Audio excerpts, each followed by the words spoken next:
1, 2, 3, 4, 5, 6, 7 jours.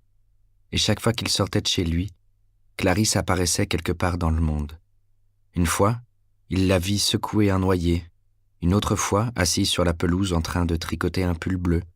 À 3 ou 4 reprises, il trouva un bouquet de fleurs tardives sur son perron, ou une poignée de marrons dans un sachet, ou encore des feuilles d'automne épinglées sur un papier blanc punaisaient à sa porte.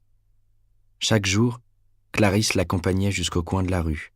Un jour il pleuvait, le lendemain il faisait beau, le surlendemain le temps était doux, et le jour suivant cette douceur se transformait en fournaise estivale, et le visage de Clarisse était tout bronzé en fin d'après-midi. « Comment se fait-il, lui dit-il un jour à la bouche de métro, que j'ai l'impression de vous connaître depuis des années ? C'est parce que je vous aime bien et que je ne vous réclame rien, et que nous nous connaissons. Avec vous, je me sens très vieux, tout à fait comme un père. Alors dites-moi, pourquoi n'avez-vous pas de fille comme moi, si vous aimez tant les enfants ? Je ne sais pas. Vous voulez rire ? C'est-à-dire... Il se tut et secoua la tête. C'est ma femme, elle a toujours refusé d'avoir des enfants. La jeune fille cessa de sourire. Excusez-moi, je croyais sincèrement que vous vous moquiez de moi. Je suis une idiote. Non, non, c'était une bonne question. Il y a longtemps que personne ne s'est soucié de me la poser. Une bonne question. Parlons d'autre chose. Avez-vous jamais reniflé les vieilles feuilles ? Ne sentent-elles pas la cannelle ? Tenez, sentez. Ma foi, oui, effectivement, ça sent un peu la cannelle. Le noir limpide de ses yeux se posa sur lui. Vous avez toujours l'air effarouché. C'est simplement que je n'ai pas eu le temps. Avez-vous regardé ces panneaux étirés en longueur dont je vous ai parlé ?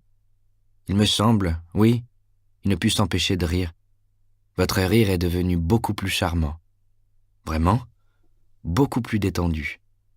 Il se sentait à l'aise, euphorique. Pourquoi n'êtes-vous pas à l'école ? Tous les jours, je vous vois en train de flâner. Oh, on se passe fort bien de moi.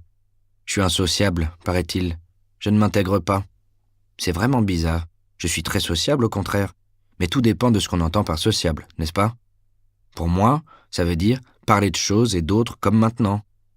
Elle fit s'entrechoquer quelques marrons tombés de l'arbre qui se dressait sur l'esplanade. Ou de tout ce que le monde a d'étrange. C'est bien de se trouver en compagnie, mais je ne pense pas que ce soit favoriser la sociabilité que de réunir tout un tas de gens et de les empêcher ensuite de parler. 1 heure de téléclasse, 1 heure de basket, de baseball ou de course à pied, encore 1 heure à copier de l'histoire ou à peindre, et encore du sport, mais vous savez, on ne pose jamais de questions. En tout cas, la plupart d'entre nous, les réponses arrivent toutes seules, bing, bing, bing, et on reste assis 4 heures de plus à subir le téléprof. Ce n'est pas ma conception de la sociabilité.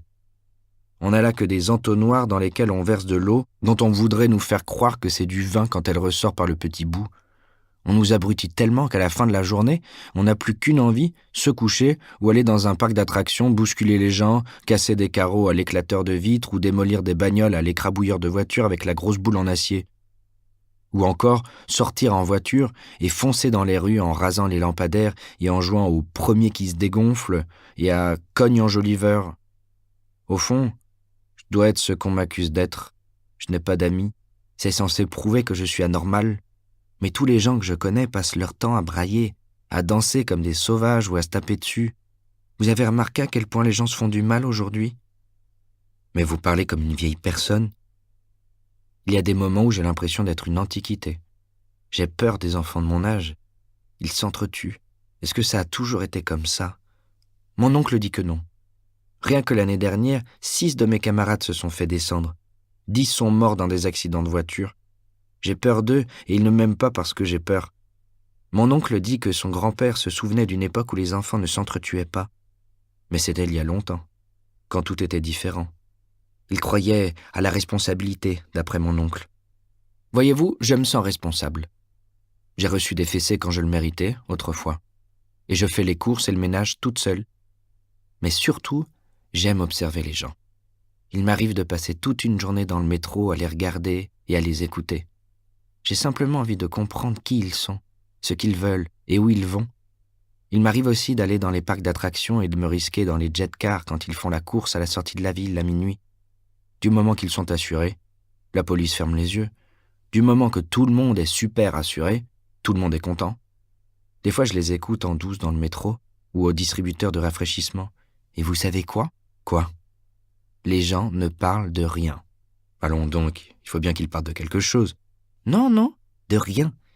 Ils citent toute une ribambelle de voitures, de vêtements ou de piscines et disent « Super !» Mais ils disent tous la même chose et personne n'est jamais d'un avis différent.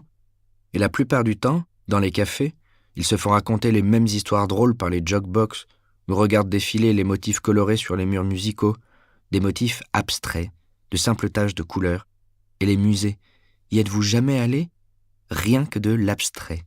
C'est tout ce qu'il y a aujourd'hui. Mon oncle dit que c'était différent autrefois. Jadis, il y avait des tableaux qui exprimaient des choses ou même représentaient des gens. Votre oncle par-ci, votre oncle par-là, votre oncle doit être un homme remarquable. Pour ça, oui, c'est sûr. Bon, il faut que je me sauve. Au revoir, monsieur Montag. Au revoir. Au revoir. 1, 2, 3, 4, 5, 6, 7 jours. La caserne. Montag, vous vous ruez à ce mât comme un oiseau dans un arbre. 3e jour. Montag, cette fois-ci, je vous ai vu entrer par la porte de derrière. C'est le limier qui vous embête? Non, non. 4e jour. Montag, en voici une bien bonne. J'ai entendu ça ce matin. Il y a un pompier de Seattle qui a délibérément programmé un limier robot sur ses propres données chimiques et l'a lâché. Comment vous appelleriez ce genre de suicide? 5, 6, 7 jours. C'est alors que Clarisse disparut. Il ne savait pas très bien ce que cet après-midi-là avait de particulier, mais c'était de ne voir Clarisse nulle part. La pelouse était vide, vide les arbres et la rue, et s'il ne se rendit pas compte tout de suite qu'elle lui manquait, et même qu'il la cherchait, le fait est qu'en atteignant le métro, il se sentit envahi par une vague inquiétude. Quelque chose n'allait pas. On lui avait bouleversé ses habitudes. Des habitudes toutes simples, à vrai dire, prises en quelques jours à peine, et pourtant, il faillit revenir sur ses pas pour lui donner le temps d'apparaître. Il était sûr que s'il refaisait le même chemin, tout s'arrangerait. Mais il était tard, et l'arrivée de son train mit fin à son projet.